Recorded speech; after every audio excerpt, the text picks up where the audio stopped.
Sama ya mas. Oh. 78. Saya paling ini. Ketika dia mengenal ke Banyumas, dia mau ini. Oke. Oh, ada soundnya juga, ada suara juga. Sound lengger penyanyi.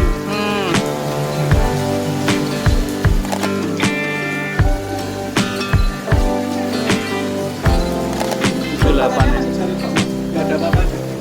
Dia kan hanya jari ditutup ya. Iya. Digubet ya. Suara penonton. Oke. Penonton nyanyi. Betapa dekatnya mereka ya gitu ya. Tahun 1978 itu. Oke. Nah ini kaset yang kita belinya ini kan ada label Salung Banjarwaru nih. Oh. Nah ini kita bikin peta loh. Wah. Gratis.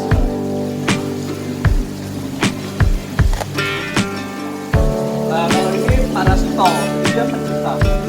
Musiknya, kening-keningnya, cara petanya gitu kan ya. Ini wawancara dia.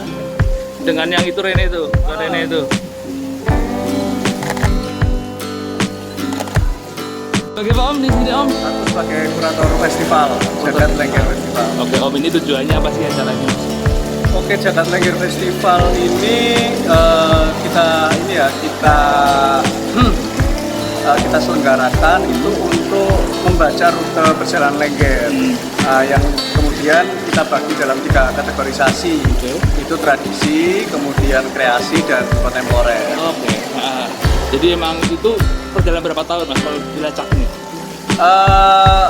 Sebenarnya kalau kita itu kemudian dari Jagat Lengger Festival, konten yang kemudian kita sediakan itu kan kita bermula dari arsip Pak Rene. Oke. Jadi Pak Rene itu seorang akademisi dari Amerika yang kemudian dia melakukan penelitian. Dan kita kalau ngomong arsip paling lama 76 tahun 76 dan sampai sekarang ya. Tapi kemudian kita mencoba mengolah itu jadi antara arsip yang kita digitalisasi, kemudian kita aktifasi dalam pameran, kemudian kita coba bikin pola programnya. Lah kemudian kita ngasih ada diskusi, kemudian ada pemutaran film, ada pertunjukan yang sebenarnya itu bagian dari simbolisasi rute-rute tadi. Oke. Makanya di hari pertama itu kita akan melihat lengger tradisi ya. Salah satunya kemarin ada grup Langansari untuk mewakili sebuah grup yang berada di wilayah desa gitu ya. Tapi kemudian mereka main dari satu undangan panen kayak gitu. Kemudian malam harinya di hari pertama itu kita ngundang Pak Kendar sama Bu Narsi untuk memainkan tarian garingan lah ya. Jadi Pak Kendar hanya memainkan gendang, Bu Narsi menari. Jadi dulunya seperti itu begitu ya. Jadi memang kita ingin mengembalikan ke sisi tradisinya. Filmnya juga itu, kita ngangkat filmnya Bowo Leksono kan, Leng Apa Jengger, untuk kemudian kita mengangkat Mbah Daria ya, sosok Mbah Daria. Nah di hari kedua misalnya kita kunci dengan dengan lengger sifatnya variatif gitu ya. Makanya kita kemudian membicarakan bagaimana lengger itu mempengaruhi sastra misalnya, film, sehingga kita mengajak Mas Gari Nugroho, kemudian Pak Ahmad Tohari untuk membicarakan bagaimana lengger itu berpengaruh terhadap proses kreatif mereka dan kemudian menjadi basis kreativitas mereka kan. Lah sedangkan di pertunjukannya kita mengangkat Calengse kan sebagai kemudian bentuk akulturasi ya kan, bagaimana akulturasi budaya Tionghoa dan Banyumas. Dan malamnya kita mengajak Rumah Lengger untuk mengangkat lengger yang pakem. Jadi ada badutan, ada baladewan, tapi dipersingkat sedemikian rupa. Setelah di hari ketiga kita ngangkat lengger yang sifatnya kontemporer. Nah, yang kita masuk kontemporer ini di hari pertama kita ngundang Pak Mas Budiman Sujatmiko untuk membicarakan bagaimana era seni tradisi di Rumah Lengger itu tantangannya di masa depan apa sih? Dan yang kedua tentang arsip tadi yang kemudian kita aktifasi dengan teknologi-teknologi terkini. Misalnya salah satunya itu kita mengaktifasi video tertua kita dalam bentuk virtual reality VR, dan kemudian kita mengaktifkan kembali kaset-kaset itu loh yang kita reproduksi lagi untuk bisa didengar oleh penonton, sehingga ada pengalaman baru lah saat berhadapan dengan arsip dengan piranti teknologi itu. Nah di filmnya kita ngangkat salah satu lengger film dari teman sutradara di Solo, Zain Alansori, yang itu produknya hibrid lah istilahnya. Jadi bagaimana sinema dan panggung itu jadi satu. siap. Nah malamnya kita ngangkat lengger laut sama sebelah kasih Sultani untuk mewakili lengger yang sifatnya kontemporer. Oke. Begitu, Mas. Mas berarti ini intinya menghadirkan lagi lengger yang dulu dengan sekarang. Dan ini menurut Mas secara umum tantangannya apa sih untuk lengger ke depan ini? Ya tentu ini sebagai apa ya tantangannya ya tentu tidak mudah kita kemudian mengkaji ulang gitu ya bahwa mengkaji ulang lengger itu sendiri bahwa masih banyak bentuk-bentuk variasi lengger yang mungkin kita tidak tahu kan. Itu yang ya kayak misalnya kayak kemarin yang kita temukan di arsip, ternyata lengger itu dulu dengan penonton paling hanya jarak 1 meter.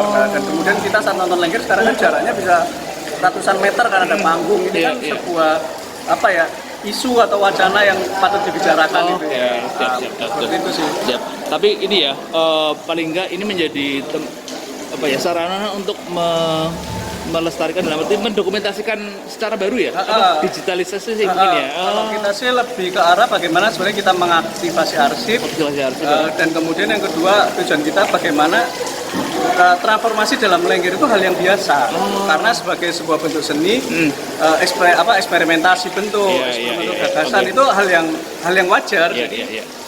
Lengger asli kemudian inovasi, kreasi, kemudian kontemporer itu hal yang wajar. Dan bagaimana itu dipertemukan dalam esensi lengger, penonton itu bisa hadir, bisa berinteraksi walaupun dia kontemporer, dia kreasi, dia tradisi ya semua sama. Mas total arsip ada berapa titik? Ada berapa unit buah? Ada dua, tapi kita bagi dalam dua tema. Yang pertama pokok dan tokoh. Jadi pokok dan tokoh itu kita mengangkat sosok-sosok lengger. Ya, representasi lenggernya itu Nyi Kunes, karena kita memilih itu dia sebagai orang yang punya jejak paling tua ya. Umur berapa itu ya? 1930 sampai 1980-an. Sekarang sudah meninggal. Kita menemukan foto-foto dia yang 1976-an lah. Dan kemudian kita dapat kaset-kaset dia yang salah satunya kita reproduksi lagunya Pacul Gowong itu dulu katanya paling terkenal kan, sehingga paling enggak pemirsa bisa mendengar lagu lah. Kemudian kita menemukan kayak kaset-kaset fisik lah yang itu selalu adalah label Lengger Banjarwaru. Akhirnya kita bikin peta lah untuk menandakan bahwa Banjarwaru itu adalah salah satu sentra bagaimana lengger itu tumbuh dan berkembang. Banjarwaru di mana ya? Cilacap ya. Kemudian kan kita udah milih sosok, milih teritori ya, kemudian kita ke pembuat lagu lah, genting lah kita menemukan Pak Rasito. Pak Rasito kita menemukan partiturnya, kemudian tempat dia dulu mengajar di Amerika, dan kemudian kebetulan kita disumbang wawancara dia dengan salah satu peneliti kan Pak Rini itu lah. Yang terakhir kita ngangkat pengiringnya, yang sekarang masih hidup Pak Kendar. Dan Pak Kendar itu kita minta untuk memainkan gambyong, salah satu permainan gendang yang sudah jarang dimainkan, yang dulu sering dia iringi ke Budariah ya. Ya, yang kedua itu dekade lengger. Dekade lengger itu jadi kita mengambil 3 video yang kita olah itu dengan proyektor besar, proyektor kecil, kemudian televisi ya, dan virtual reality itu VR. Nah itu dari tahun 1978 sampai kemudian yang terbaru itu tahun 2012. Berarti ada ratusan ini ya konten ya yang diproduksi ulang ya, digitalisasi ya, kayak foto. Ya kalau ratusan sih enggak sih, tapi karena banyak yang nggak berhasil. Mungkin yang kita kemarin ada sekitar kita punya kaset HI8 itu atau kaset 8 itu sekitar 18-an. 12 kaset gitu. Yang berhasil kita. Itu kaset atau kaset kita atau video? Kaset video, tapi yang kita ya. Kaset video kita. Tapi hanya bisa kita reproduksi itu sekitar 8. Foto ada berapa total yang lama-lama itu? Foto yang lama yang paling banyak Pak Rasito sih. 200-an ada? 200-an? Enggak, kalau kan kita kurasi. Jadi kita kurasi, kita hanya memilih yang kita anggap cukup penting gitu ya.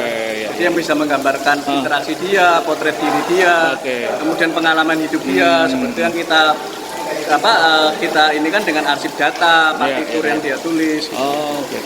Berarti benar-benar pilihan ya yang dipakai itu ya. Siap. Dan aku sama Mbak Linda itu dari Cemeti ya. Siap. Jadi memang JLF ini kolaborasi antara teman-teman di Jogja, Solo sama Banyumas. Jadi memang ini pada akademis juga ya sebetulnya untuk seperti itu sih Mas. Siap, mantap Om Aziz.